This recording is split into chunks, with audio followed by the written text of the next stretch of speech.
Hey guys, and welcome to this week's broadcast. And now let's head on over to National Honor Society with Deanna and Morgan. National Honor Society is an organization for high school students nationwide. There's 4 criteria for selection: academic achievement, leadership, service, and character. National Honor Society was founded in 1921 by the National Association of Secondary School Principals. For 97 years, over 1 million students have been estimated to participate in National Honor Society. Since 1946, National Honor Society has given over $15 million in scholarship awards. National Honor Society students are required to participate acts of service to the community and school. Hi, I'm Deanna, and I'm here with Laura to talk about the National Honor Society. What all do you have to do to get inducted into National Honor Society?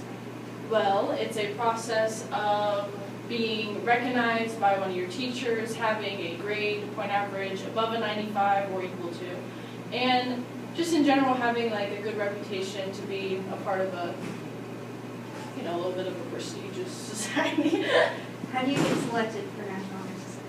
Well, we have to do a resume, which includes what clubs are you in, what sports are you in, how much volunteer work have you done, and then you have to respond to a prompt that they send you and write an essay on that, and it's all based on that. Okay, how have you been inducted and what do you do for the program? Well, I was inducted very recently, so I haven't been able to be a part of anything directly through National Honor Society, but what I need to do to be a part of it is I have to keep my grades above a 90 average, and I have to just maintain a good reputation for the society. What would you recommend other students to push harder to be a part of?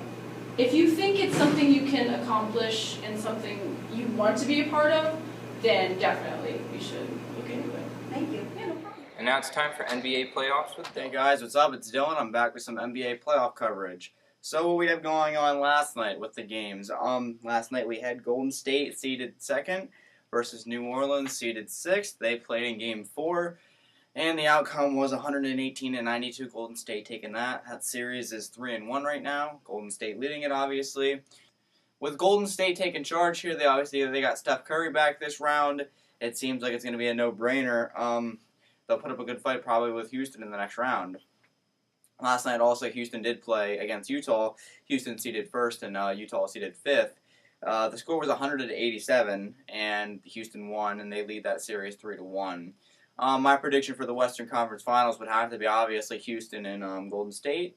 It's pretty set in stone almost. No team really ever comes back from a 3-1 lead. So I'm going to say Golden State and Houston in the Western Conference Finals. That's going to be interesting to see.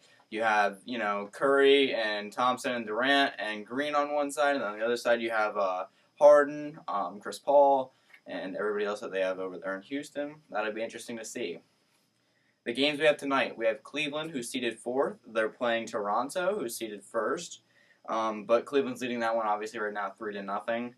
That game's at 10:30 p.m. Eastern Time on TNT. That's going to be an interesting game to see. If Cleveland wins, obviously they win tonight to go to the Eastern Conference Finals. If they don't win, I don't think Cleveland fans should panic much if Toronto does win tonight. Even though Toronto will be hosting Game 5, I just don't think that they're going to come back from a 3-1 lead. Also tonight, our last game of the night, we have Boston versus Philadelphia. Boston seeded 2nd, Philadelphia seeded 3rd, which is still a one-sided series. Boston's 3-0 on that. They play down at 6 Eastern Time on TNT. I really want Philadelphia to win this game tonight and overall the series. I just don't see them coming back from a 3-0 lead. It doesn't happen often, so that's what we have this week for the NBA coverage. And if you guys want to tune in next week, I will be covering up whatever's happened in the Western Conference and Eastern Conference Finals. And now, Athlete of the Week with Thomas and Fred. I'm Alex, and with Emily, the Week 2 Athlete of the Week. So Emily, how's it feel to get Athlete of the Week? It feels really good. We're getting recognized by my school. And what kind of, attributes would you say help you earn this honor? Definitely dedicating yourself to the sport and practicing off season. Alright, thank you. Thank you. Next up, we have Spring Sports with Colton and How Mark. you doing, Raider Nation? This is Mr. Snyder back with the weekly sports update. It's been another great week of spring sports with our softball, baseball, and track and field teams. We'll start off with softball. Softball currently sits at 5-5. Had a big win last night actually against Bucktail.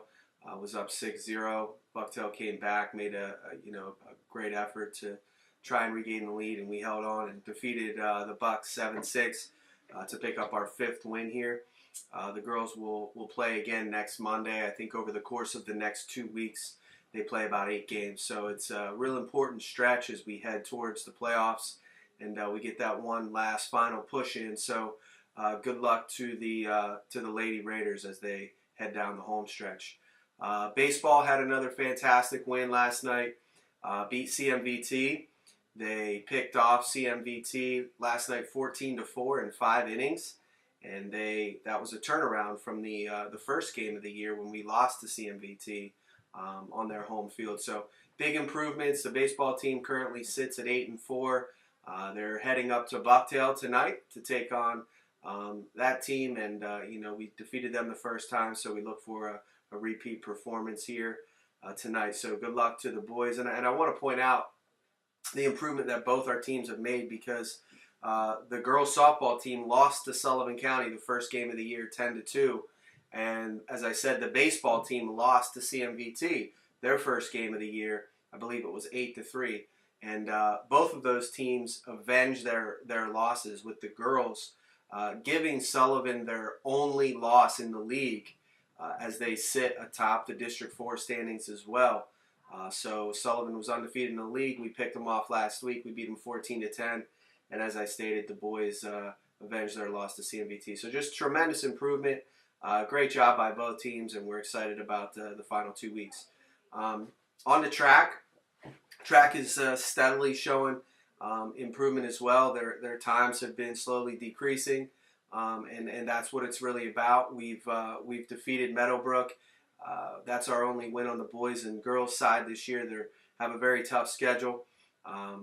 Lost to some tough teams: Jersey Shore, South Williamsport.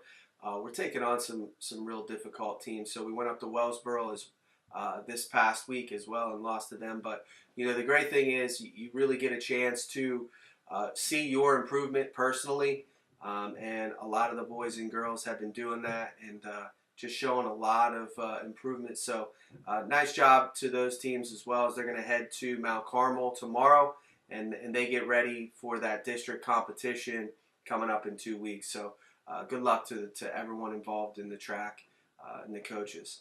Lastly, the last week's Athlete of the Week was Emily Snyder from the softball team.